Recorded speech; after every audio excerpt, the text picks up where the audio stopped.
జై శ్రీరామ్, జై భవాని. నేను మీ దేవి అండి. ఈ రోజు మన ఖమ్మంలో చాలా ప్రఖ్యాతిగాంచిన మోస్ట్ పవర్ఫుల్ టెంపుల్ మీకు నేను ఇంట్రడ్యూస్ చేస్తున్నానండి మన పేజ్ ద్వారా. ఇది వచ్చేసి శారద అమ్మవారు, సరస్వతి దేవి అండి. మనకి ఇది అడ్రస్ వచ్చేసి కాలువోడ్ దగ్గర శ్రీ గుంటుమల్లేశ్వర స్వామి టెంపుల్ ఉంది కదా, దాని పక్కనే ఈ టెంపుల్ అనేది ఉంటుందండి. చాలా మందికి ఈ టెంపుల్ తెలియకపోవచ్చు, అక్కడికి వరకే వస్తారు కానీ ఇది కొంచెం లోపలికి ఉండడం వల్ల ఎవరికి తెలియకుండా ఉందండి. ఇక్కడ కోరిన కోరికలు తీర్చే అమ్మవారు. ఈ అమ్మవారికి సంతాన తల్లిగా పేరు అనేది ఉందండి. శ్రావణ మాసంలో సంతాన వ్రతం అనేది చేసి సంతాన ప్రసాదం అనేది ఇక్కడ ఇచ్చి ముడుపు కట్టుతారు. వారికి సంతానం అనేది అందుతుందని భక్తుల నమ్మకం అండి. ఇక్కడ ఇప్పుడు ధనుర్మాసం మొదలైన 16వ తారీఖు నుంచి తిరుప్పావి సేవ అనేది జరుగుతుందండి ఇక్కడ జనవరి 19 నుండి. అలాగే ఇక్కడ 4 నవరాత్రులు ప్రతి సంవత్సరం జరుగుతాయండి. చండీ హోమం కూడా జరుగుతుంది. ఇక్కడ యాగశాల కూడా ఉంది. మీరు ఎవరైతే ఇక్కడికి వస్తారో అక్కడ అయ్యగారితో మాట్లాడి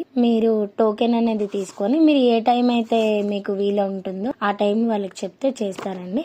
ఈ ఆర్కిటెక్చర్ నిజంగా చాలా బాగుందండి. ఇక్కడ మన రాశులు అనేవి ఉన్నాయి. ఇక్కడ ఈ రాశుల దగ్గర మనది ఏ రాశి అయితే ఉందో జన్మరాశి, అక్కడ కూర్చొని మనం అమ్మవారికి కళ్ళు మూసుకొని జ్ఞానం చేసుకొని ఏ కోరికైతే కోరుకుంటామో అది ఖచ్చితంగా నెరవేరుతుంది. అండ్ మనకి ఏదైనా పాపాలు ఉంటే ఇక్కడ కూర్చొని మనం అమ్మవారికి నమస్కరించాక పోతాయి అనేసి కూడా ఇక్కడ భక్తుల నమ్మకం అండి.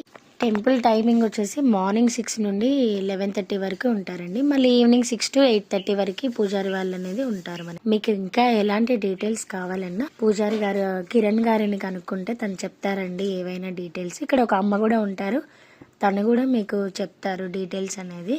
థ్యాంక్ యూ సో మచ్ అండి ఇంతవరకు నా వీడియో చూసినందుకు. మరిన్ని అప్డేట్స్ కోసం please subscribe, share and like. Thank you so much అండి.